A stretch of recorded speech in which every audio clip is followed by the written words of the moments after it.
episode 126, Fifth Element Movie Review. Hey, you're listening to the Visionary Variety Podcast, and this is Daniel. In this episode, we're going to be reviewing one of my all-time favorite movies, The Fifth Element. We're going to be talking about the story, the casting, the visual effects, and maybe even some criticisms here and there. And the best part is that Angela and Nate have never seen the movie until last week. I don't know how that's even possible, but well, here we are. I made them watch it. But I think I'm ready to talk about this movie already, so let's get to it.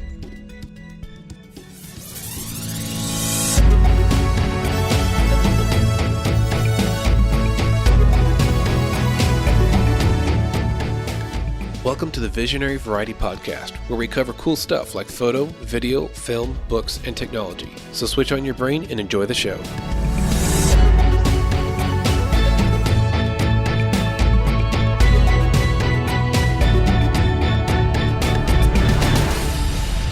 Alright, so this is Daniel, and on the show with us we've got Abi, Nate, and Angela. Abi, why don't you introduce yourself and name drop? Let us know where we can find you online. Hey everybody, my name's Abi. You can find me online at Lion Tree Media at all the social media platforms. Subscribe to my YouTube channel, Lion Tree Media, where I have my own podcast called The Lion's Den. Hey. So come and join me there. Angela, how about yourself? Hey there, I'm Angela, and I draw pictures sometimes, so if you want to check those out, especially if you're into graphite pencil portraits, you can go to Facebook at Art by Angela Brock, or on Instagram, you can find me at AngelaBrock_art. Cool. Draw me like one of your girls. French Fifth Element girls. Threw me off. And I am on multiple social media platforms at Intervital Creative. I'm just kind of a jack of all trades. As for myself, you can find my various outlets. Just Google Daniel Grove Photo, and you'll find me on my website. You'll find me on YouTube and Instagram and Facebook, photography, video, special effects, all kinds of nerdy stuff. So let's get to this movie. This is a childhood and still adulthood favorite movie of mine. And honestly, I was thinking about this movie. I think this movie is what really influenced me the most into getting into visual effects and movie magic and all that nerdy special effects stuff that I love to do now. What about you, Abi? Was Fifth Element an influential movie in your early cinema movie making days? Yeah, it's just a cult favorite of a lot of people, and I mean, I was there. It was one of the first movies that I got to watch when we were allowed, because I joined the Army in January of '97, and we were allowed to go out into the public after boot camp and after AIT in about March, April. So it was the very first movie that I got to see after I had initially joined the military. So yeah, I saw it at Fort Lee, Virginia is where I got to see it at. So yeah, nice. It's fantastic. Yeah, it's a memory, great movie. So when we did our Matrix episodes, there was various people that I found through interviews and other videos talking about The Matrix, and so many of them said The Matrix was a movie they saw as a teen, and that influenced them into getting into special effects or movie making. Like The Matrix did it for them. And I feel like The Fifth Element is kind of like an earlier version of that, that influenced a lot of people, myself included, to get into how are these worlds made and these special effects done so well.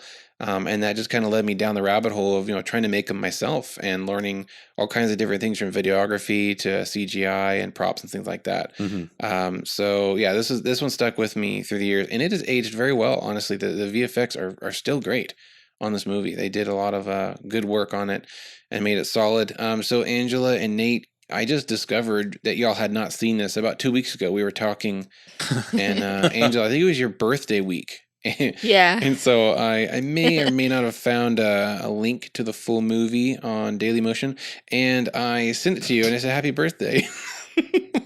Shady. I appreciated that. Although I gotta say, in order for them to get away with copyright stuff on there, I think they slowed down the movie a little bit. Oh, weird. Yeah. It was like a half an hour longer than it should have been. It's a long movie. The website said it was 2 hours and 45 minutes, which just seemed kind of long. Yeah, I looked it up on Amazon. It was like 2 hours and 4 minutes. I'm like, I'm just going to rent it. Yeah, it's okay. Weird. But it's fine. I still appreciated it. I watched like the first 15 minutes and that got me hooked enough to want to rent it and watch it properly and not Good have for you. everybody sounded like drunk and slurred. I kind of realized that after a minute. I was like, wait. I had a few quality drops, but it didn't seem slowed down. But I wouldn't put it past them. That is a trick. I actually went ahead and bought the 4K version just for this podcast. Oh my gosh. Yeah, So Oh my just- gosh. because I'm trying to replace slowly, but so it gave me an excuse. Gotcha. Yeah, If I didn't have the virus, I would have invited myself over to watch that on your fancy Yeah. setup because that would be so great. yeah, my new review setup. Yeah. For my my gosh. podcast. Yep. So I'm pretty sure that's the best birthday gift I've ever given to anyone is the gift of the Fifth Element. It certainly was something, It's something. special. Yeah, on this viewing, I realized a lot of things that I had forgotten, a lot of details. Some of them were more like adult-related things that I'd forgotten. No, I swear, I blocked out. swear. Yeah, now I'm watching. I'm like, geez, this was not a kid's movie. No. Not even like a teen movie. No. When it came out. Well, So sorry about that. That's By the way, there will be spoilers coming up. So if you haven't seen this movie, that's how old is it? 23 Oh, 23 years. 23. Then that's on you. Spoilers are coming. So let's talk about our experience watching it. Mostly, I want to hear from Angela and Nate. Mhm. So Nate, you finished it. What was it, last week? Yeah, I liked it. First 15 minutes, I did not like it. I Okay. just couldn't get into it, and maybe it was just me. But I guess I don't know. I really did end up enjoying it. There was a few things I was like, well, but I would watch it again, and it's Yeah. like Abi said, it's a cult favorite, and it's probably one of those movies I'll go back to and quite enjoy. Good to watch every few years. How about you, Angela? What were your thoughts and feelings on the movie? First time that viewing? was kind of similar to Nate's. Yeah, within that first 15 minutes, I was like, there's a lot of lore they're sort of alluding at and dumping Yeah. on you right here. And at that point, I was just like crossing my fingers. Like, are they going to actually properly explain things, or are they just going to like leave you this jumbled mess of stuff to try to figure out later? But thankfully, I mean, they more or less explained things enough to where I could get into it. And I don't know, I thought it was a pretty good movie. Like, I would watch it again. Very quirky and pretty funny. Yeah. So, Yeah, a lot of yeah. good comedy. This movie is such a amalgam of genres. There's Yeah. some romance, relationships, obviously, Mhm. but there's sci-fi, there's fantasy, and there's comedy. Yeah, there's a I lot really love going it. for it. Luke Besson started writing it, and this gave me a lot of hope because I like to write films as well. He started writing it when he was 16 years old. That's so cool. He started Yeah. writing when he was 16, and he didn't film it till he was 30. So there's a whole. Well, I guess Wow. we'll get into it maybe a little bit later, or I guess I could just tell you the details now. He wrote 200 pages. He had this idea for this film. He wrote 200 pages, so you can imagine a 16-year-old's imagination of everything that he likes. 16 years old. He's That explains a lot. yeah. Yeah. He writes. Yeah. He writes 200 pages. I think he reads it. He leaves it alone. Then he reads it and he throws it away. He writes another. He rewrites it, and then he leaves that on his shelf. And it isn't until he goes to see his sister who lives outside of Paris, and he said it was just missing something. And she was telling him about her school or her college, and she was learning about Plato's. What was that called? I wrote it down here.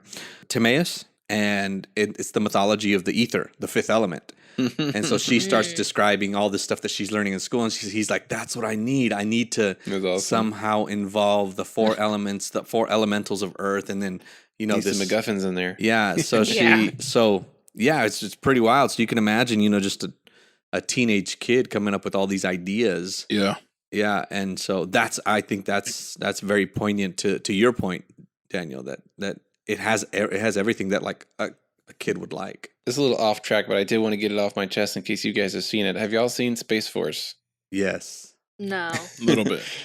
That show is a mix of genres, and honestly, I kind of don't like it's such a mix. Like I don't know what it is. It's sci-fi, it's comedy, Yeah. it's drama. It's Well, now you almost know too how I much. felt about Fifth Element for 15 minutes. Yeah, there you go. That's a good I don't know point. how to feel.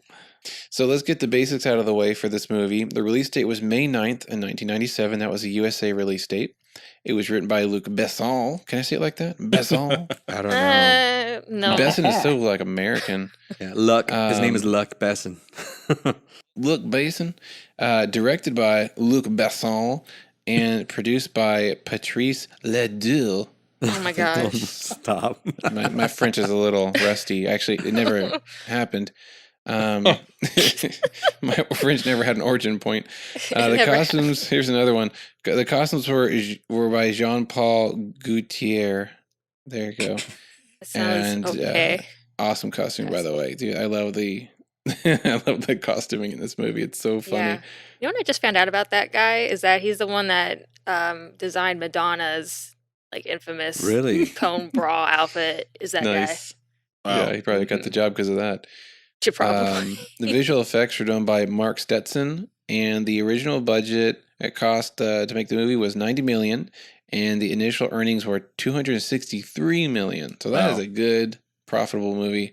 Yeah, they didn't do too bad. You know, it kept making money over the decades because it's just so popular. So there we have it. Let's talk about why the movie was such a hit, and why do you think it's a cult classic? This might be more for Abi and I, because since we've watched it multiple times and kind of it's grown on us. But Abi, what do you think about this movie? Why is it such a success? You know, if I wanted to get academic with it, it's what we would call a 4-quadrant film, in that it hits the younger age, the older age, men and women. So so it hits kids, boys and girls. It hits my daughter, my 5-year-old, 6-year-old daughter. She was enthralled with it. She loved watching the whole thing. It's like, it was just colorful. You know, it was really visually attractive to her, and the storyline was simple enough to follow. You know, that was something that I noticed. It's not a complex story, but like you alluded to, Angela, there is some lore in there that if you wanted to dig deep into it, you could. Yeah. It has, like you said, some adult humor that keeps the adults in. It has Lilu, the female protagonist, and then it had the proverbial dad character in Bruce Willis's Corbin Dallas. Yeah. So it hits every quadrant almost perfectly. And that's the formula. That's the formula for a successful film. I mean, you could dig deep into the dollars and go for big budget, you know, Avatar, Endgame, and stuff like that, and just kind of roll your dice, or you go with something simple like Joker, very melodramatic, and hope that it just, you know, makes you back your money. But the surefire winners in history are the 4-quadrant films. You know, Sandlot, Honey, I Shrunk the Kids, things like that, that people remember for a long time. So I think that's one of the reasons that it's sustained for these last couple decades. Yeah. When I watched the Honest trailers, you know, of course it's comedy parody, but what he says in the kind of intro, the movie voice intro of this movie, is he's basically addressing the fact that this is an action movie, but there's also sexy stuff, and there's also space stuff, and there's comedy stuff. It's just like this perfect 90s mix of, you know, popular money-making tropes. And when I heard that, I was like, that's so true. This is like a mixed movie. There's so many things going on. And it's just like a perfect summer blockbuster movie, you know? So I came out in May. Let's talk about themes and the actual story itself. So there's a few themes going on in the movie. There's kind of this ancient evil theme, which is a little bit of a stretch in the sci-fi part of the movie, where we have this like sentient evil that comes around every 5,000 years and, you know, tries to wipe out life, whatever. And we've got that. We've got kind of the nobody. Well, I want to call Corbin Dallas a nobody, but he was a somebody. He actually had a military past of like a lot of success. And if you pay attention to a few lines that are dropped, he's the only one that survived out of his company, I guess, for some mission. And he's got all kinds of weapons experience. So he's not completely a nobody, but he's kind of like living in the Tatooine desert on the down low. Down on his luck, sort of Yeah. washed up version of himself that he was in the past kind of character. Yeah, so we've got him being, you know, used for this mission because of his experience. Well, he's a Medal of Honor recipient. On the wall in the background, if you know, I was just trying to find Easter eggs in the backgrounds, you know, and stuff, and sure enough, right there on the wall is Medal of Honor recipient. Nice. So He probably suffers from PTSD or something. I don't know. I found out an interesting tidbit. Vin Diesel voices the character Finger that he's talking to on the phone. Oh my gosh. Wow. Super young Vin Diesel. Wow. So that was, I don't think he's even accredited. Oh, really? If I read that right. So that's weird. Huh. But yeah, we've got him being picked again because of his past, and he's kind of getting to, use what he knew, and maybe live out a redeeming fantasy of, saving the day once again. What else is there in this movie? What kind of themes, Abi, are you seeing with Lilu's character? Just I see just the savior trope there. Savior character, innocence but also powerful. I was curious. I'd be curious to see her warrior self, because remember when she gets reconstructed from that hand, she's wearing some sort of armor. That hand in the reactor, the bioreactor, has some sort of gauntlet. It's a gauntlet, and then they piece her back together from that arm that's inside of that gauntlet. Okay, let's talk about that, because I always assumed that gauntlet was just the hand of one of those funny wobbling big chunky aliens. No, it wasn't. It was her. You think it was hers? Yeah, she had it's some her cool DNA. armor. Yeah, it's. So I always wanted to see what she would have looked like in that full battle armor. So she's a warrior. Yeah. She's been a weapon. When they're doing the lore and they show the four elements, and then they show the fifth element in the middle, it looks almost like a coffin, mech type thing that's standing in the middle that acts as the weapon.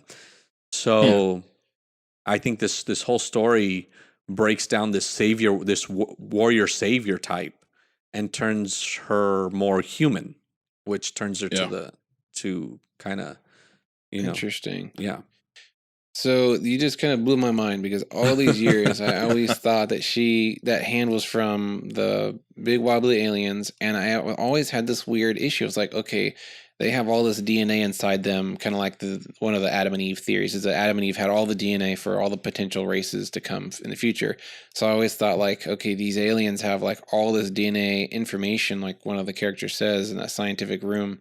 And they reconstruct it, and I'm like, why did it turn out to be this beautiful hot babe and not one of these big, stumbling around alien things? Yeah. But I guess I'm gonna go with what you're saying, is that was actually her hand, and she was in that ship that got destroyed by those two little fighters. She's the original Alita. Just checking.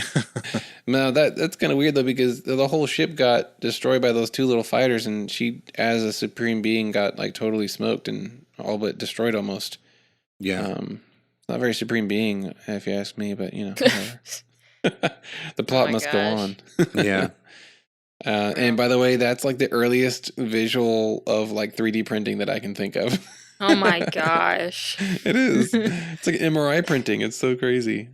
Yeah, it was really clever the way they did that. I remember I've always thought that was just so cool, and then the way that they yarned the muscles and the sinews and all that stuff over that was well done. Skeleton. Yeah, that was. They had like tension physics going on with those fibers were kind of bouncing around. I was like, this is well done for late 90s. Mm-hmm. What are there any other themes worth mentioning for this movie? The priest or whatever he is. He just reminded me of Obi-Wan the whole time. Yes. He was like that Obi-Wan role that kept sneaking in and then drinking too much. I was like, He's funny. He kind of was comic relief. Yeah. Sometimes, some of the time. Sometimes. It was a really well balanced character, I think. It wasn't overt. He wasn't he wasn't completely Obi-Wan, but he wasn't also like that other goof, the other David or whatever that other character's name was. He wasn't Apprentice. Yeah, the apprentice. He wasn't that little aloof guy. So it was a really well, and then he's also a great actor, so Yeah, he is. I do find it interesting that I finally watched that movie like days after that actor's death, which was kind of crazy to me. I was like, oh my goodness, he's in here. Yeah. Just hit in kind of weird way. I guess it threw me off seeing Gary Oldman because he was in Lost in Space in '99. So I was like, oh, here we go. Another villain. Once I saw him, it just, I guess the Lost in Space '99 version, You were like, oh no. It was. It just It looked was. down. You were like, I'm oh just gonna no. straight spoil it. The CGI in that one, as for him, was just not good. So I was like, For him, Yeah. great, here he is, Mr. Bad CGI. Hey, that wasn't his fault. No, it's not the actor's fault, visual but effects. it's just, So this takes us to the next part I wanted to talk about is the casting and the acting. I feel like the casting in the movie was just perfect. I love Yeah. Gary Oldman. He's so good. It's really good, but I gotta admit, I hate his character in that movie, though. Like, I couldn't stand him and his awful Southern that's what accent. makes He's him- the only one who's had an accent like that. well, it makes him good because Entire you dislike him means he did his job. Yeah, but there's a difference between loving to hate a villain and just like straight up finding them annoying He's just the annoyed entire that he might be time. from Kentucky. Okay. Is this a Kentucky accent he has? Oh my gosh! Like, you guys don't have Southern accents there. Sheesh. Oh, we do. No. Go north. Yeah, exactly. Goodness. Well, I I mean, don't know. Just something about him, the way he spoke, the way he looked. It's just, ugh. I didn't like. I just didn't. Mm-mm. well, I'm surprised because Chris Tucker's role. He was It was funny and it was comic flamboyant, relief though. in an extreme way, but I like I said, I've seen all these actors in like serious roles, and then seeing him in this Yeah. like back in '97, I'm like, oh gosh, like this is crazy. Yeah, like it's Uh, not his fault. It's no, just no, a no, weird no. character. But seeing him as he was in Fifth Element, and then see him in like Rush Hour, it's two totally different. So it was just Oh well, yeah, Chris Tucker. Yeah, yeah. Well, that was around the time he also did he do Friday around that Yeah. same time? And Yeah. so he still had that kind of kooky, crazy character. He was a little bit more, not necessarily this is bad, but I don't remember him being, like rewatching it this past time, he was a lot more effeminate. And I don't remember him being that way because in my mind, he was this suave character. But Yeah. when you look at his entourage and, Yeah. and him, I love his Oh, yeah. entourage. you know, it's like, Gosh, they're it was- funny. they were doing very- great, you're fabulous. yeah, they were Uh-huh. very flamboyant and stuff like that. But Oh, in yeah. my head, I Mhm. remember him being like this suave character. So it's just Yeah. like I'm like, wait a second, I didn't remember him moving like that all the time. You know, so One of my favorite funny. comedy bits in the whole movie is when he finishes his first broadcast and he's getting after Corbin for being dry and boring. Yeah, Yeah. because I say that, by the way, when my kids or something, my if I want to be goodness. rude to my wife and joke around, I oh go, no, mostly Oh to my my kids. lord! I promise. She gets the reference, so it's okay. But I love the bit where he turns to his entourage and he's like, "How was it?" You know, and they're just like, "Oh, it was." You know, they're just going on and on, dude. Yeah. That part is so funny. Yeah. And their faces and everything are so So great. so reading here, he did Friday in '95, Fifth Element in '97, 97. and Rush Hour in '98. wow, Nice. Wow. that's a good. He's one of my favorite comedy actors. I love him. He's hilarious. So Mel Gibson was an alternate casting choice for Oh. Corbin Dallas's character. What in the Well, world? That that would have been odd. yeah. I can't see that at all. Yeah, that was That would've been horrible. Interesting. That's interesting that you mentioned that because I watched on the 4K. There's a special Luc Besson. Oh no! Luc Besson. Croissant. There's a Luc Croissant. I was waiting for that. I was gonna do that at some point. There's an interview on there where he says that Bruce Willis was always his number one choice, but he was afraid that he was too expensive because that was at the time when he was in the Die Hards and so many other things, and then Yes. Sixth Sense was just right around the corner. So he was He was an A-lister. he was an A-lister, and he's like, he didn't think that he could get him, and so while he was floating the script around, you know, for other people, he just ignored Bruce Willis because he knew that he's like, hey, just let me. And so he says that Bruce Willis tells him, hey, just let me see it. And he goes, well, I don't want you to see it. Luke says, I don't want you to see it because I don't want to get my hopes up because if you like it, you know, and we don't get you, that would just destroy me. So he says, I'll tell you what, if I like the script, we will work it out. And so that's what Bruce Willis promised Luke. And so he let him see the script, and, you know, here we are. Yeah, I think I read an interview, a different one with Bruce actually, that he said sometimes he'll do movies because they're fun. Like he does it for the fun of it. And this was one of those that he thought after reading the script, he liked it and thought this would be a fun movie to make. And he went and did it and, you know, took less pay than he normally would have. Yeah. So let's do some trivia. This is Oh no! Here we go. Bobby, you probably know all these answers because you have the the extra features and you know everything about movies. I'll just wait till there's like dead silence and then I'll jump in. If you really don't know the answer, then you can chime in. So I got a few questions here. This is primarily for for Nate and Angela, and maybe Avi will see. And you listeners out there, you can play along too.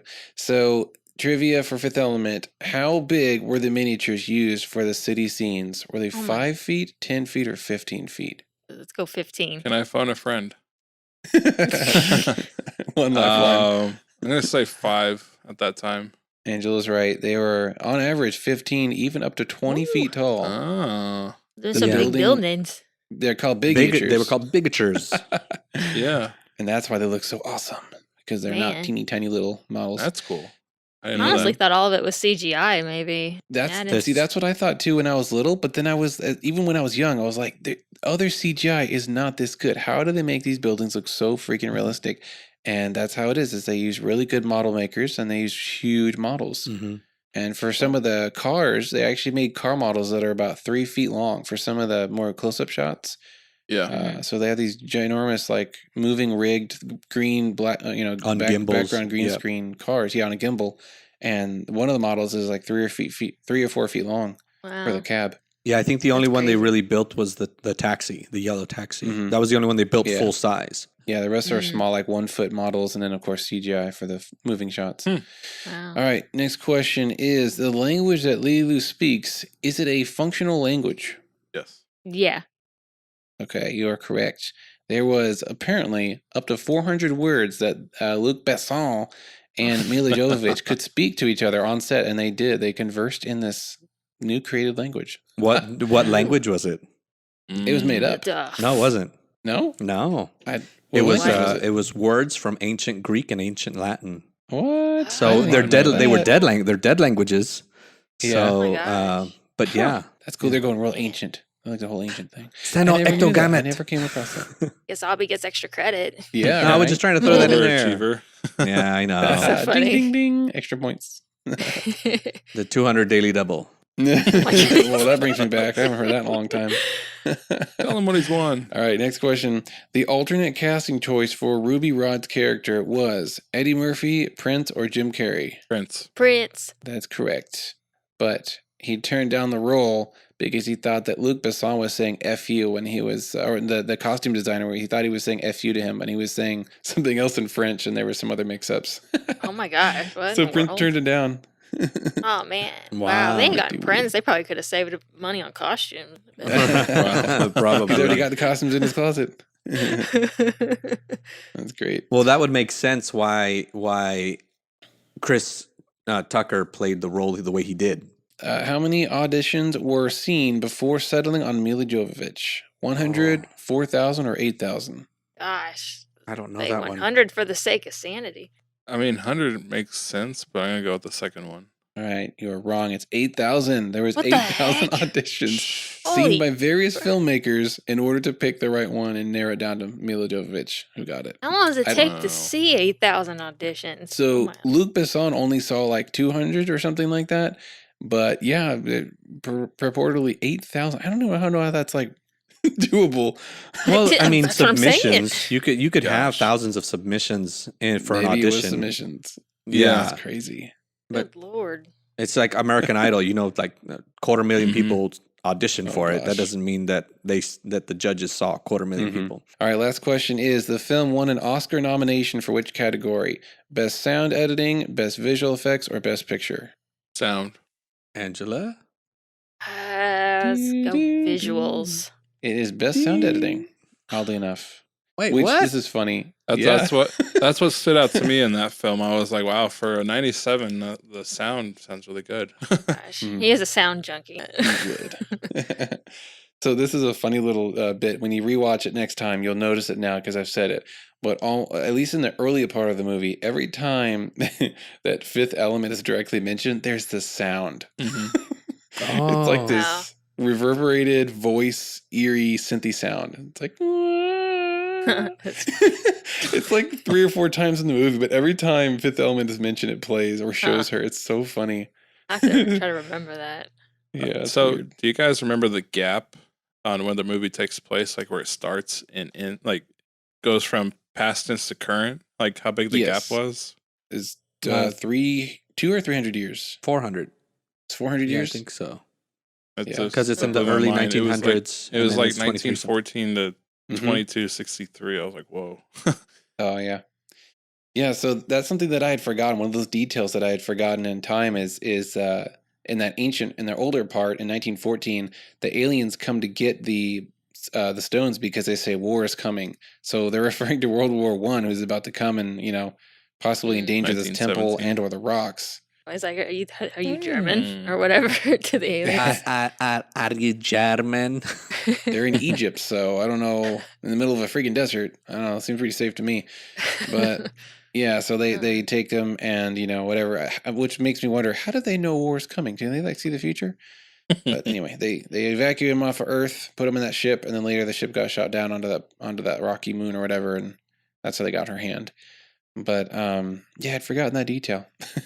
I did So- know, and I have read many other times that outside of Mel Gibson, I think it's Gene Reno was the original choice to play Dallas. The name doesn't ring a bell. I have to look him up. He doesn't fit that role at all. Not to be Good rude. thing they I went just with Bruce know. Willis. Yeah. Good thing they got that star power in there. Probably helped the movie a lot. Oh, All right, let's probably. talk about visual effects and cinematography. This is probably one of the biggest pushing forces that I think helped this movie at least get noticed. And then, the story and the acting, of course, carried it. But it's kind of like, I feel like a lot of movies are like that. Interstellar and Avatar had the visual, like, eye candy that, of course, just made all the trailers just absolutely gorgeous. And that helps with marketing. It's just a visual art. And then the rest carries it after that, the actual content, hopefully. But not so with Valerian and whatever 1,000 Planets. That movie was rough. Did y'all see that? No, but that's his other Valerian. movie, right? That's the other movie he produced. Yeah. Luc Besson did that too. Yeah. And it had the visual, but it didn't quite have the content to make it the next Star Wars like they were trying. That's another episode there, possibly. But yeah, this movie had such amazing, I don't know if I can say groundbreaking effects because they were using things that are already known and used in other movies, but they just did them so well. Like the huge big itchers, the practical effects they did, and even the CGI was good. And I think they got away with it because what was CGI was car models, which is generally pretty easy to make look realistic and model them to look, natural. And they were moving. There was a lot of motion and motion blur, which covers up a lot of imperfections. True. So they got lucky. Yeah. With the things that were fake, they're even easy to make back in the 90s. But the backgrounds were all pretty much practical. They did some what do they call extensions, where they would make like the horizon going into infinity was CGI or matte painted. Yeah, they did a lot of compositing. Yeah, there's a lot of compositing tricks to finish the far background. Yeah. But they did have this huge soundstage with these buildings. Abi, did you see any of that in the special features? Yeah, I did. As a matter of fact, So one of cool. the points that I was going to bring out about that is that at the end, we're talking about the effects. So where they had the big firefight inside that casino area. Oh yeah. That was one of the most expensive like pyrotechnic setups. The biggest explosions to date. Up until that point, yeah. Yeah. And the pyrotechnics and Mark Stetson and all that stuff, they coordinated it, and then they walked away, and then they just let the technicians and the cinematographers film it. So he says that they went to lunch, and when they came back, they said the top of the building was just smoking, out Oh my god. out the top, and they thought it was hilarious. Boom. But All right, let's go to lunch. yeah. I wonder what kind of safety precautions they have to have for stuff like that. Oh, it's ridiculous. It's so insane, especially being in like the entertainment industry. Yeah. The venues and stuff like what we do with conferences and conventions. I mean, it's not Hollywood, but we're talking about there's people that are just dedicated to just one little thing. Like this person is the squib person. This person is the wire person. And they're so strict as far as union is concerned. And I mean, we're talking about hundreds and hundreds of people on like one scene, just to ensure safety. And we're talking about teams and captains of safety personnel to ensure that everything, doesn't literally blow up, but blows up the right no way. one dies, no lawsuits. Yeah. They avoid those at all cost, which is good. The set that they had with these buildings was really large. I forgot the measurements, but they had quite a lot of buildings that were made by these prop makers and kit bashers and things like that. And for certain angle changes and new scenes for the city scenes, they would just rotate the building like 90 degrees, put this building from there over here and turn that 180 degrees. So they did a bunch of little, practical tricks to kind of just give them an infinite mix of buildings. And I love that. On one of the scenes where Lilu comes out of that vent, that hole, out onto the outside, and you finally see the outside street, for the first time. Mm-hmm. There's a shot looking at her, but to the right, you can see this other building when there's little people green screened into the building plateau, or there's like this deck. And there's these clocks that are hanging. Those are actually watch clocks, or what are they, like pocket watches? Oh. that the model makers used as like almost to the scale of a human body, but they were actually just pocket watches that they, attached to the side of this building. Kind of a funny little touch. Definitely, if you're interested in this kind of stuff, look this up. Look up the behind the scenes photos and the set design of these buildings, because it's weird to see humans walking through. They look like kaiju monsters just walking through the city, and they're like as tall or half as tall in some cases as these buildings. It's weird. It's a weird visual to see when you're used to seeing this movie, and it just looks so gorgeous. I love those city scenes. They looked top quality. Other things is that Falston Paradise ship, Mm-hmm. big cruise liner, right? That ship is ginormous. It's like, I think it's like 15 feet long or maybe 20. Wow. It's just huge. And I think they blew that thing up too. But yeah, that's one of the biggest ship models, at least at the time, that was used in movies. Pretty cool. I kept telling my wife, like, that would be such a fun job to have. I would love to build those things. Wouldn't that be fun? I don't know. For me, it would be fun. Yeah, there's a YouTube channel that I follow. That's all he does is he builds like extensive realistic models. Like he just recently finished a 5-foot like resin skyscraper, and it was really cool. I'll share that with you. So Nate and Angela, do y'all have any favorite visuals or scenes that really just caught your eye? The creatures at the beginning, I know that we've called them by their name, and I don't remember at the moment. Those are very intriguing to watch move. And I do know, well, I do know that the animatronics they reused for the 99 Star Wars film, but something about them, I was like, that just looks odd and cool all at the same time. I want one. They had really good creature design. Abi, I think you said it, but the Mangalores were the bad guys, right? Like the ugly shape-shifting faces. Yeah. But these, it was Mondashi ones. Yes. One thing I remember. Thank you. So I had read that behind the scenes they had a lot of difficulty shooting that scene with them all kind of stumbling into that temple. Look like fat robots. The suits kept falling over. Oh my gosh! Like a bunch of probably couldn't see or anything. They kept tripping and falling into each other and dominoing and just. Oh my gosh! And I wish I would have been able to see that. Angela, what about you? Any visuals that you particularly liked? It's like the thing that just stands out the most to me is just the cityscapes again, because that's like the main visual thing they had going for the movie. I mean, outside of like the costumes and stuff, because you never see outfits quite like theirs anywhere else. Like if somebody were to cosplay anybody from that movie, you would know instantly who they were. Like even I did before I saw the movie. So I don't know, just like those kind of visual elements stood out a lot to me. Just the costuming and style of everything. On the city stuff, I'm sorry. For me, it felt like the Star Wars episode 1, 2 kind of feel. I got those vibes still too, but it was kind of a bit more New York City-ish than it was Coruscant. I did like the idea of them hiding down in the lower half, like in the fog smoke area. That was pretty cool. The slums that nobody visits. The Blade Runner zone. Yeah. It's all cyberpunky. I feel like that's like in every single movie that does that, where these towering cities, like all the lower levels are where like all the wretched scum people are. Environmentalism, I tell you what. Yeah. So one of my favorite visuals is more of a prop, is the ZF-1 gun. That gun is just such a cool classic sci-fi weapon. So over the top. I'm wondering if they didn't steal that for like that. I've always wondered if like Halo didn't get that for, like for like the A mod.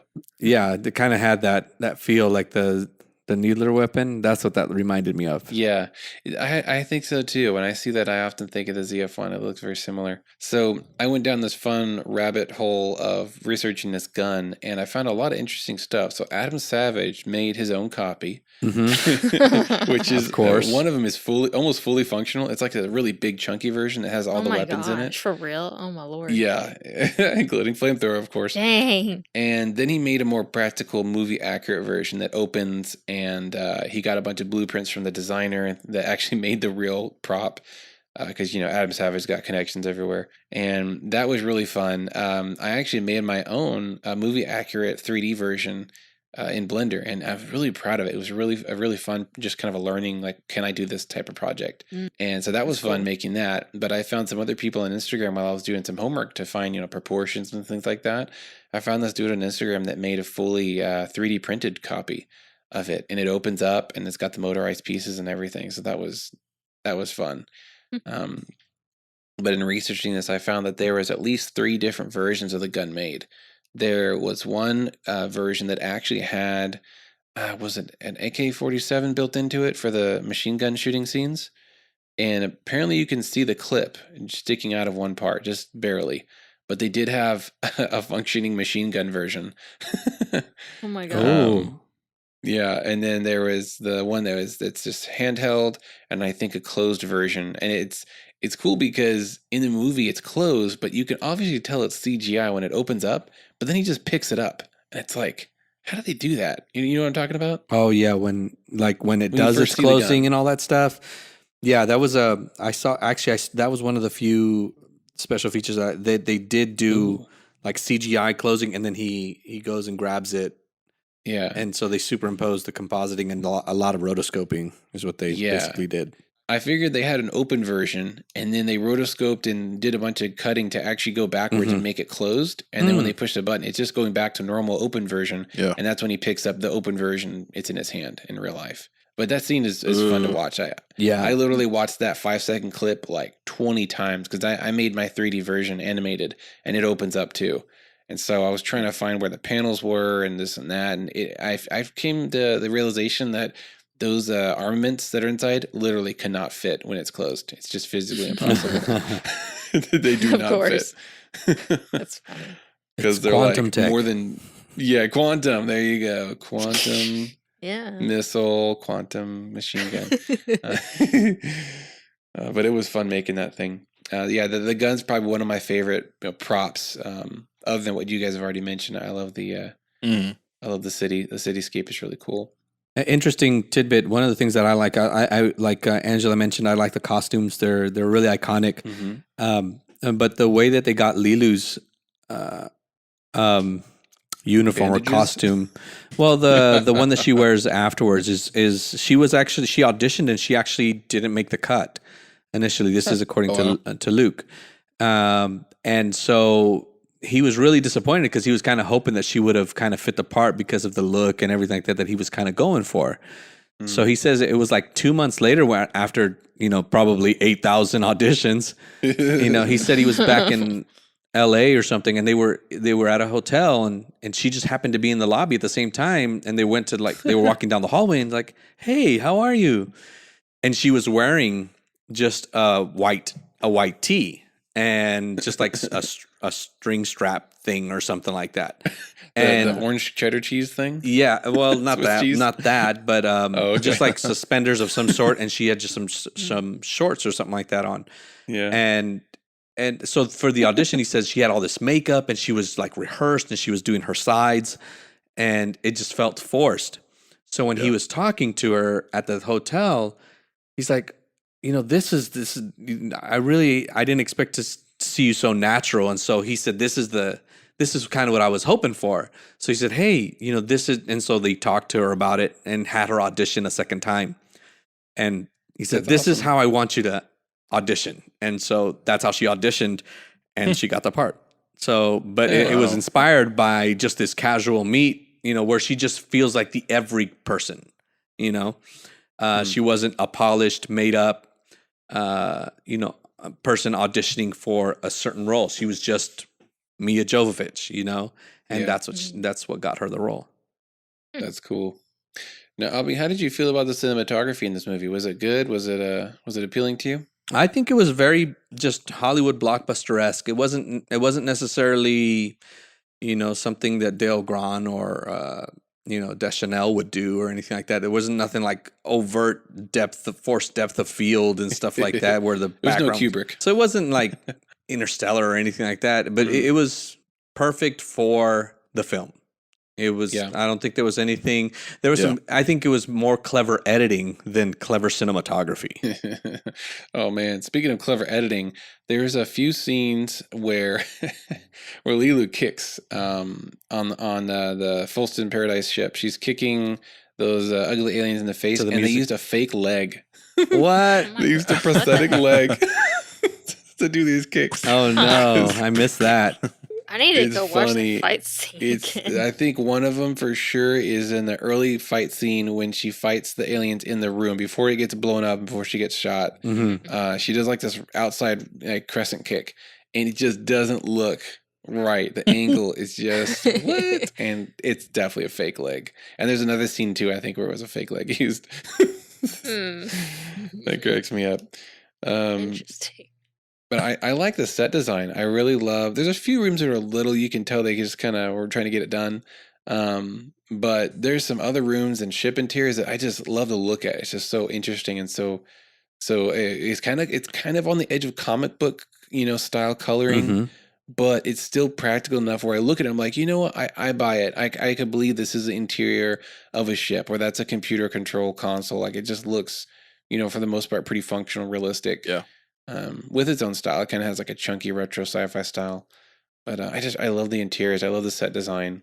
Yeah, the Corbin Dallas, when he gets into that room, that blue room with the gold leafing borders and everything like that. I really like that room. That one was like, ooh, that's like his suite. Yeah, his suite. Yeah, when they lead him to his suite, that was really nice. I thought that was a really nice room. And then the theater was beautiful to me. Yeah, the ballroom was cool. I liked the interior of the ship that he escapes in for some reason. It's a simple shot. It's like this camera looking from kind of the windshield into the room or into the cockpit. And it's a ship that Zorg takes to the cruise ship, and it's the one that Corbin escapes on. Every time I saw that, it's near the end of the movie, I was like, I need to model that room in 3D. That would be just like a fun practice. That would be. And honestly, almost every scene, I'm like, I would love to recreate this in 3D. It'd be so much fun. So my mind was reeling with ideas and projects and things that I'll probably never complete. Oh. So I know we're taking a little step back, but according to the story, Angela and Nate, since you've only seen it one time, is that right? Correct. Yeah. Okay. Was there anything that kind of hung you up that didn't quite make sense, or something that was just kind of weird to you? There's a couple things for me. I was just like, huh. First thing is with the diva singer lady, she had the stones inside her the whole time. Yeah. How and where and because they're pretty big. I mean, she is really tall. Maybe she has a large body cavity. Okay, but nobody should have like that big vacancy. That's a good surgery. There was no incision. It's just put it inside her somehow. Reached there and pulled them out, and there's 4 of them. Singing away. Like, she was singing no problem. I know. She's a flirkin where she could just swallow something and oh my gosh, not change her dimensions. Holy flirkin. So that character, the diva, was actually played by, early in the movie, it was the wife of Luc Besson. Yeah, I know this story. They broke up, and he hooked up with Mila Jovovich and got married after the movie. That's weird. Yeah. I'm like, that's not great. Especially, I don't know how true this is, but she didn't even want to be a part of the movie at first, his wife, and he kind of convinced her, and then he probably ends up cheating on her in the middle of it, and I'm like, wow. That didn't go over too well. That's awful. The moral of the story is don't force your wife to be in a movie she doesn't want to be in. Yeah, there you go. How do you guys feel about that song? It's amazing. I loved it. What? I love it. It's amazing for just how over the top it is. No, I liked it. It was something. So 90s, the choppy synthesized voices. I love it. The beginning of that song is beautiful. I love the classical opera part. Mhm. Like just watching it again today, I was totally feeling that music. This is a beautiful piece of music. I like the synthy stuff too. I know it's kind of dated, but Well, yeah. It's just cheesy and campy at that Yeah. point. It's not Yeah, meant it to is. be anything it, serious. it matches with the action sequence that's happening in the other rooms. Yeah. Somehow it happens.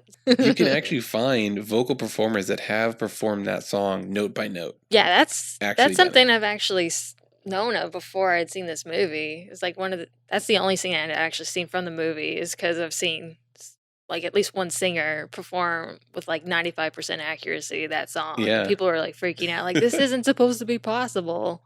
I'm like, well, I want to see what the original song is like. Hold my ZF1. Let me sing this for you. It's the singer who did it first, and I don't know if anybody's done it afterwards, but her name was Jane Zhang. I don't know if it's Zhang or Zong, but she performed it. I want to say 5 years ago, and I remember watching it. I was like, whoa! I mean, she's like some I don't know who just said it, but like 90-95% almost Yeah. there. Cool. But up until think- then, nobody had ever. I mean, because the way you would think that it was auto tune or vocoded, the original Yeah, one, yeah, but it yeah. wasn't. It was just editing.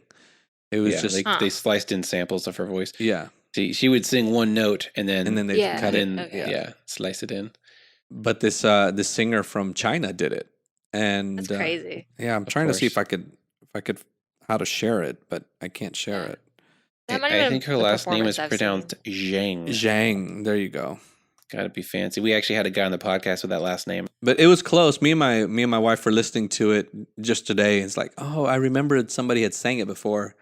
We were looking at it just before cool. the podcast, and it was pretty neat. It's interesting. Like you said, it's not 100% there, but it's pretty close. And There's actually a novelization of this movie written in 1997. I'm kind of curious. I wonder if there's ever been an audiobook version of it now. I'm gonna try to find that. You and your audiobooks. I love me some audiobooks. It's by Terry Bison or Bisson and or Besson. Bison. Hey, it's Gosh. $13 on Google Play. So you know, an interesting side note that I wanted to point out was the name Plava Laguna. It's it's Croatian for Blue Lagoon. oh my gosh. And so, Wow. yeah, That's so what Mia Plava is Jovovich blue is. and Laguna is lagoon. And so That's what Mia Croatian alien. Jovovich was 6 years earlier was in Return to the Blue Lagoon. And Oh wow. yeah. And so References. that's why Luke, I guess he must have had some sort of fascination with Mia Jovovich. he sure did. Like a bunch of other teenagers at the time. Uh, But yeah, he named it after. He says he named it after this resort in Croatia that him and his in Croatia called Plava Laguna, but it just so happened that Mia Jovovich was also in Return to Blue Lagoon. So and That's he funny. just so happened to run into her at a hotel where he right casted. where she was Mm. staying, and Oh, what are you doing here? Let's hang Yeah. out. Got you here. Oh, My schedule's suddenly free. Oh my Right. God. Come and try out again. Wow. Never know. the opening sequence of this movie is like a horror movie. Did y'all pick up on that? It is creepy. I mean, it like is the kind of creepy opening- and You think so? unsettling, but Intro. I don't know if I found it horror It's like though. it's got this eerie drone, and it's real slow and dark. It's just, and even the text, like how the names pop up, it's like kind of got this shattered effect. It's like a horror movie. It's weird. Nah, to me, it felt like Stargate. Well, I was gonna say the scene of the actual like the desert parts is very Stargatey, but like getting to that point, it seems very horror movie to me. Hmm. it reminded me of noticed. Indiana Jones. So But yeah, I do love the Stargate-esque-ness of those opening parts in at the temple. The kid, Aziz Light, It's funny. Aziz Light. and then the spaceship Luke shoots those Perry. little beams in there. thank you. Yeah. Yeah, that was that Luke Perry is the one that throws me off. Who did he play? He plays the guy that's just in the thing that like no, you're with them. You killed Oh, him. the young guy with the gun. he's Yeah, I thought He that did a was just great the job. weirdest casting. to me. Why? Mhm. I don't know. I just always thought that was a really weird casting because he was big too at the time. I think 90210 Mhm. Yeah. was pretty big in 97, 96. I don't Mhm. remember when it went off the air, but Yeah. He probably had 2 days of shooting and he was done. yeah, it was almost like a gratuitous kind of casting. Like, hey, we need somebody young and hip, so that we can Yeah. attract that. Luke Perry's in this Maybe that's all it was. because his role was so small. It wasn't any Yeah. bigger than the archaeologist, but he got Right. a Yeah. title.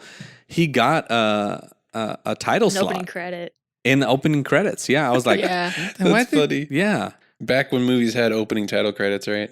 Yeah, they still do But- opening credits. Yeah, maybe just Star for the big Wars. stars and that's it. I feel like I've seen some older movies, and it's just like Oh, they do intro goes all the on credits in the forever. old movies, but I think now they just do like the director and writers and then like the main cast and that's it. Mm-hmm. The main ones. Typically. But yeah, Yeah. they probably got him at the beginning of the movie just so that way they could have some big star presence for the first 15 minutes to keep people Mhm. interested, maybe. Mm. Can I bring up like the one other thing about this movie that just kind of made me like be like, what? It's a very small thing, but the part Please. where the big evil entity, whatever it's called, the dark planet thing, where it like basically called Zorg up on the phone. Yes. Like, Yeah. like, Video excuse me. That is weird. Mr. Dark or Mr. Shadow is what it is. Yeah, that's so dumb. Uh, Shadow. With that creepy voice. It's like the Gollum, but like Yeah. on drugs. Yeah, I was watching that. I'm like, what am I seeing? Like, is this really happening? How does I've this make any always felt sense? the worst part of the movie is, well, probably that, but also when that skull and the fireball comes up. I'm like, Yeah. really? A skull? Yeah, I Yeah, mean, cheesy, sense. whatever. That I can at least like, accept it as just being cheesy, and then they probably didn't know what other effect to give that part. But Mm-hmm. a phone call, Yeah, what? fireballs are cool. Just leave it to be a fireball. This has a cliche. I mean, well, the Fifth Element is like all sci-fi cliches in one. Mhm. But one of the cliches that annoys me is the fact that love is the fifth element. That's just, I don't know. Yeah. It's a little. You gotta be able to have a romantic relationship with an interstellar being. And it just, I don't and know if that's- love was the fifth element. I think she was, and it was love Yeah. that conquered her and that convinced her Right. to She had become to who be. she was. Yeah. She had to be turned on to turn on.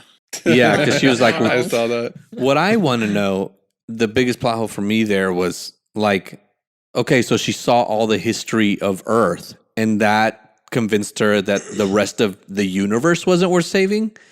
That's like, well, That is true. That's It's good very point. Earth centric yeah, it's like, Yeah. and human centric. yeah, I was like, that didn't make sense. That's the one question I had. The whole, I've always had is like, well, why does Earth decide the fate of the universe? It's like, Yeah.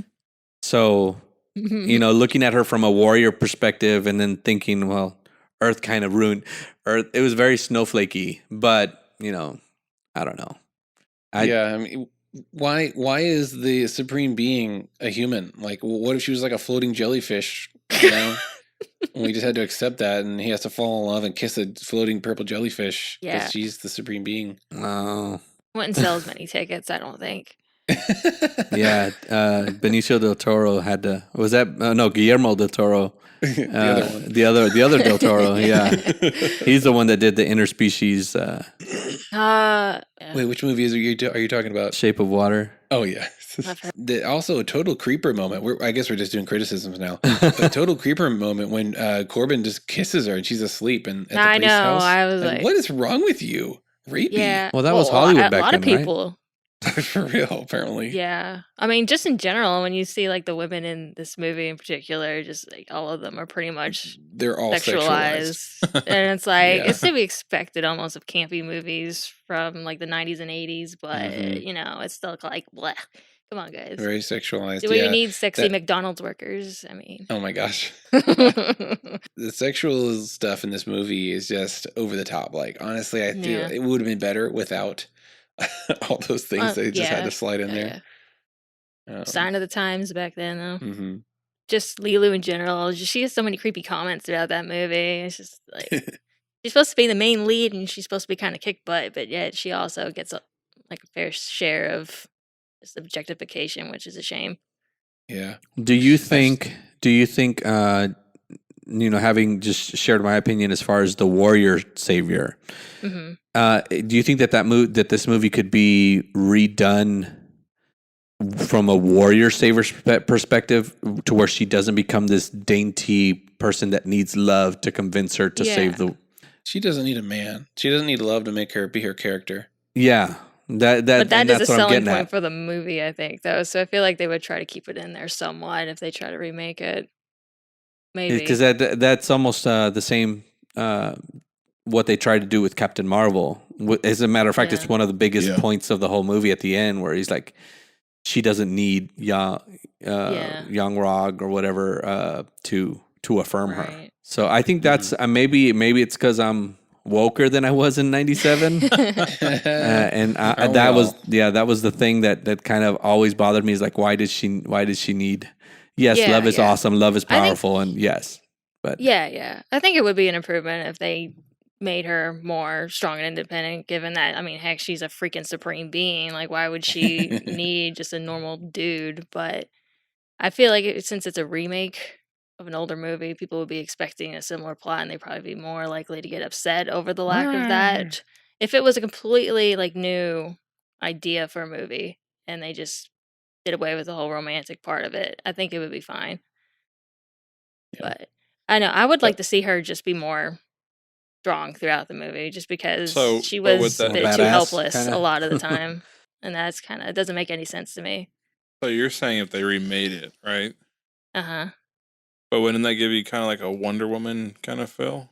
I mean, yeah, it'd probably feel like that, and like a bit like Captain Marvel. It just feel a lot like movies of today. Not saying that it's a bad thing for her to be more independent.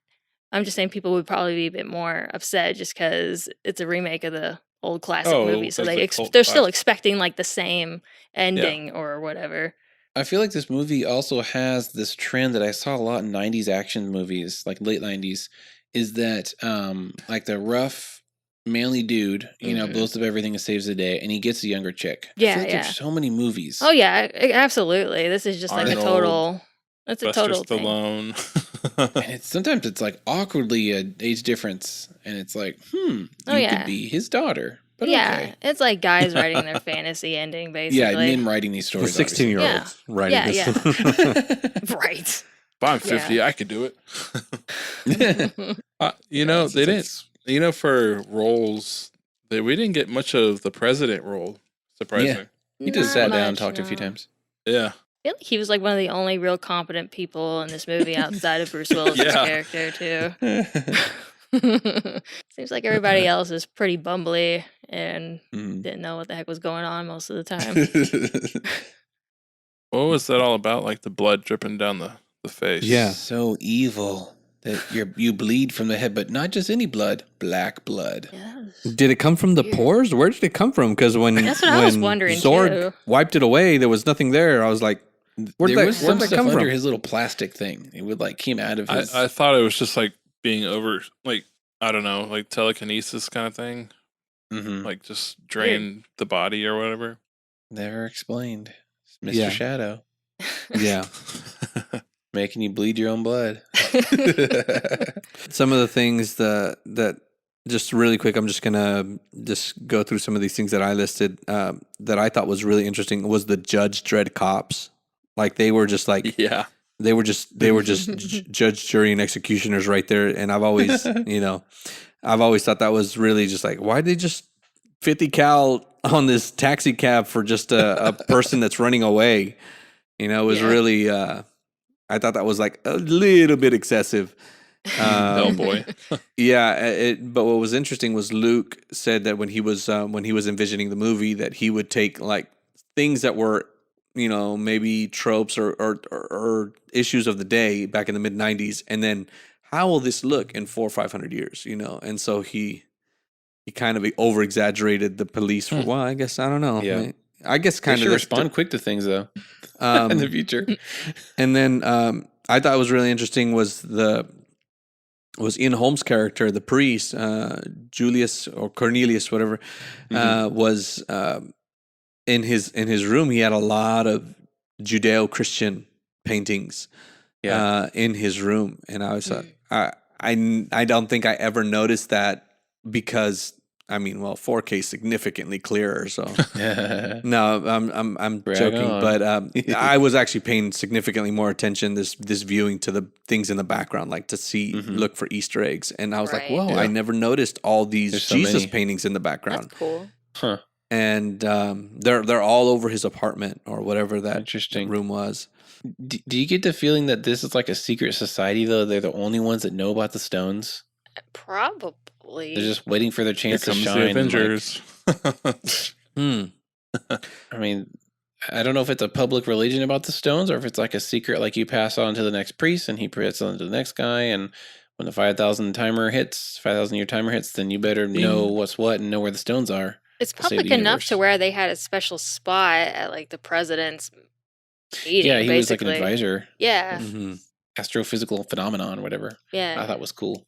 One of the other things that I thought was really interesting when she says seno-ectogamete, which translates to never without my permission or never again without my permission. Right. It was actually neat trivia it was actually a movement called seno-ectogamete about data privacy in 2010.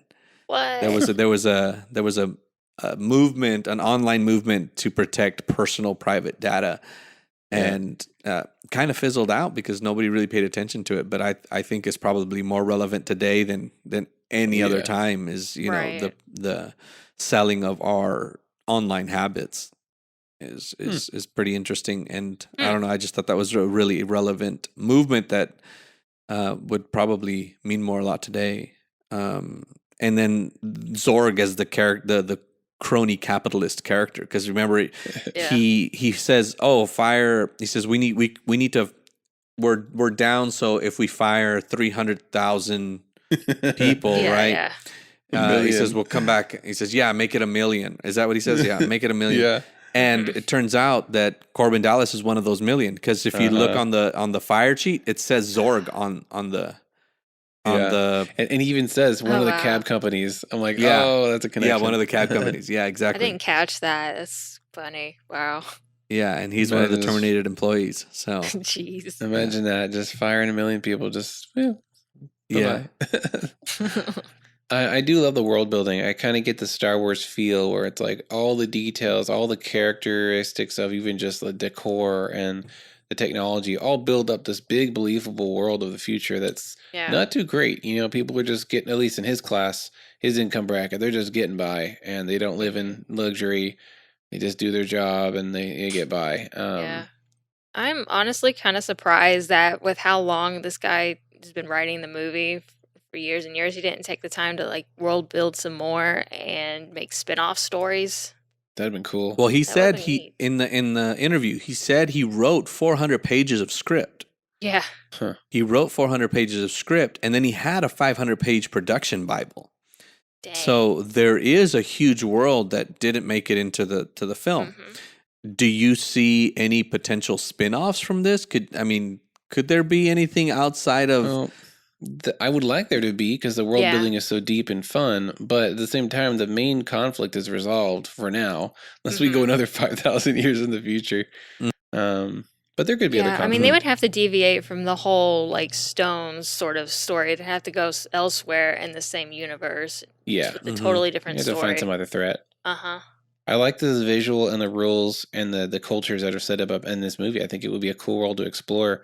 There was some rumor of a sequel novel being written, but I think Luc Besson actually addressed that and said, no, I never actually planned on making a sequel to the movie or to the book. It's just probably like a fan theory because, like what we're talking about now, people love this world. Mm-hmm. It's so fun to see. It's fun to see people bounce around inside of it and, figure out solutions to things. Right. I always wish that people would release, I think The Matrix did it. The Matrix did like a... And so, Star Wars does it too, where they release like an encyclopedia of concept art. I would love to see something like that for the Fifth Element. Actually, I've never even thought to look for it. It probably does exist, like some big old visual guide. That'd be so cool. Yeah, some sort of guide that has production art and maybe script notes or something like that. Have maybe hire like 3 or 4 authors to go edit. That'd be really cool. Write some different stories, like they're doing with the Star Wars High Republic. Yeah. Mm-hmm. Yeah, that would actually be really cool. But I don't even know where you could spin off outside of because the original conflict is already there. Maybe there's other. I looked at the Mr. Shadow kind of like a Dormammu kind of character, like a cosmic evil. Maybe there's other ones on neighboring galaxies or something like that. The supposed sequel is going to be called Mr. Shadow. Oh my gosh. And maybe we could see a prequel of young Corbin Dallas doing whatever his military exploits were. It'd be kind of interesting. He's got a lot of backstory that we don't know about. Yeah. You know me, I love my prequels. I love my backstories. It's the Star Wars in me, I'm sorry. I see a character just dawdling in the background. I'm like, what is his story? What adventures has he seen? You know? That's just me. Tell me more. Room boy. Yeah. Well, I think that about sums it up. This is a great movie. We all enjoyed it, and I'm looking forward to watching it more times in the future. And I'm so glad to have been the one to force you, Nate, and Angela to watch this movie. Hey, let's do more episodes like It's my honor. What are we going to rate with? What obscure object in the movie? Oh my gosh. Stones. FS. Elements. How many elements do we give it? Yeah, how many elements do you give it? Out of what? 5 out of Out of 5. five, of course. Oh. Come on. That was a perfect setup. Oh my gosh. You guys go first. Man, I gave it 5. I wish the sexual stuff wasn't in there, but I'm going to say 5-star. Probably say 3.5. Ooh. It's got its issues. It's not like the perfect movie, but it's still pretty good, and I'd watch it again. I'd give it a. Now I'm questioning because you gave it a 3.5. I may be being too sentimental, so it's just I may be biased. You got that nostalgia hanging over you. Yeah, I'd give it. I mean, close. I'd give it 5. I'm just gonna give it 5 just for me personally. Yeah. You know, I'm gonna try to not go That's fair. academic. Because academic, I'd probably agree closer to Angela academically. Follow your heart. But my heart says 5. Yeah. My heart says 5. My brain totally says 4.2. But my mind. However the movie makes you feel, I think it's valid. All right, Nate. Oh, Come on, you gotta man. spit it out. How many elements? 4.5 an element. Man, you're making me Still. look bad. No, I'm and- bad now. And a matchstick, 4 and a matchstick. Just half of Lilu's body is the 5th element. no, I'm torn because it's good, but you know, with anything you can nitpick it, and if you're gonna be a fanboy about it, I feel Abi on that. But if you get into like technicalities, then I can see where Angela's coming from as well to kind of echo where everybody's at. Cool. Well, that's it for this episode. Thank you guys for listening. We'd love to hear some feedback from the listeners on this movie. What were your thoughts? Did you like it? Did you love it? What were your favorite visuals? What were maybe some plot holes or things that didn't add up for you? Let us know. You can comment on any of the posts for this episode. You can message us on our social media accounts, or you can email us at tvvpodcast@gmail.com. Make sure to subscribe to the podcast, and you can check out all the previous episodes we've done before this. We've been going for over 2 years, so there's quite a lot of content to pick and choose from. So thanks again for listening, and we hope you join us again next week. Bye.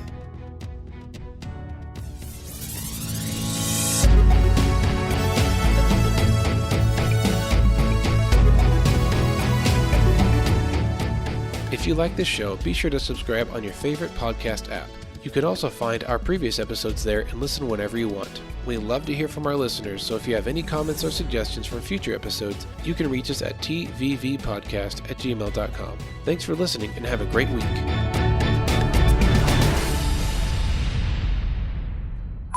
Bada boom. Big bada boom. Big bada boom. A big Cringe. bottle. Forgot about that. Nobody That's said funny. it. I was like trying to figure out a way to put it in there, and Hard to put it. Man. yeah, it was. That's Actually, I funny. just thought about it right now. I'm like, oh, I didn't say it. Big bada boom. Dang it. And from all of us.